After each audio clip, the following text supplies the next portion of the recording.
In the soft golden glow of an upscale restaurant, a billionaire's angry outburst silenced every conversation until a single poised sentence from a young waitress shifted the room from tension to stunned admiration.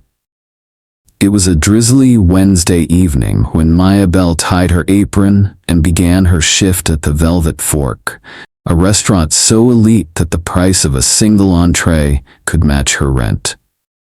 At 26, Maya was used to the demands of high-end service. Champagne by the minute, tempers behind tuxedos, but nothing quite prepared her for Damien Cross. Damien, a tech billionaire whose name echoed in boardrooms and headlines, walked in flanked by advisors. His very presence shifted the air. He was known less for his innovation, more for his ruthless takedowns and sharp tongue. Maya was assigned to his table. At first, everything flowed with ease. She remembered his preference for sparkling water with no ice, served his lobster tail flawlessly, and refilled his wine without being asked. But when she brought out his duck breast, sliced, seared, and plated to perfection, the temperature in the room changed.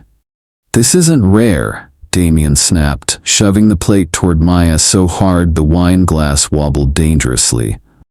"I'm sorry, sir," Maya said, steadying it with practiced grace. "I'll have the kitchen prepare a new one immediately." But Damien wasn't done. "You think this is acceptable?" His voice thundered. "I spend millions here, and I'm served by someone like you?" The restaurant fell into a tense hush. Forks paused. Conversations halted. Maya's cheeks flushed, but her posture stayed firm. The eyes of diners and staff alike were on her, expecting apology, maybe tears, maybe retreat. Instead, Maya took a breath and met Damien's eyes. "Respect," she said quietly but clearly, "costs nothing, Mr. Cross, whether you're dining on duck or off a dollar menu." Time stopped. Even the gentle jazz overhead seemed to fade into silence. Damien blinked.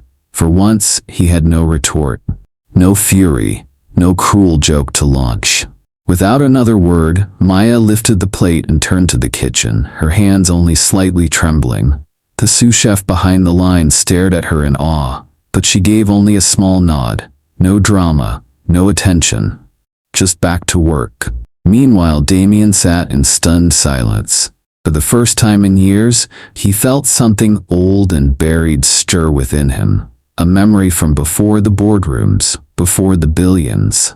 Back when he was just Danny, a junior coder humiliated during a night shift by a man in a suit who had mocked him for spilling coffee.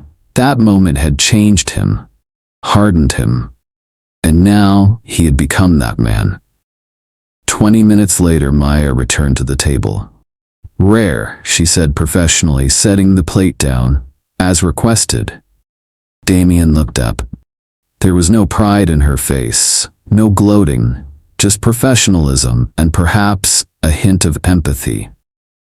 "Thank you," he murmured.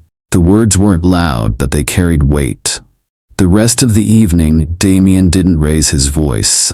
He watched Maya from across the room. Her scuffed sneakers peeked out from beneath her black trousers. Her apron was fraying at the edge. But her presence glowed. She slipped an extra bread roll to a hungry-looking busboy. She knelt beside an elderly couple to hear their order more clearly. And when a child dropped their spoon, she picked it up with a smile. She hadn't just won the room. She had reminded it what real dignity looked like. When Damien left that evening, he didn't ask for dessert. He didn't ask for Maya either. But the next morning, the Velvet Fork's manager received a letter. Inside was a check, large enough to cover repairs, staff bonuses, and then some, with a note, "For the woman who reminded me who I used to be. Respectfully, DC."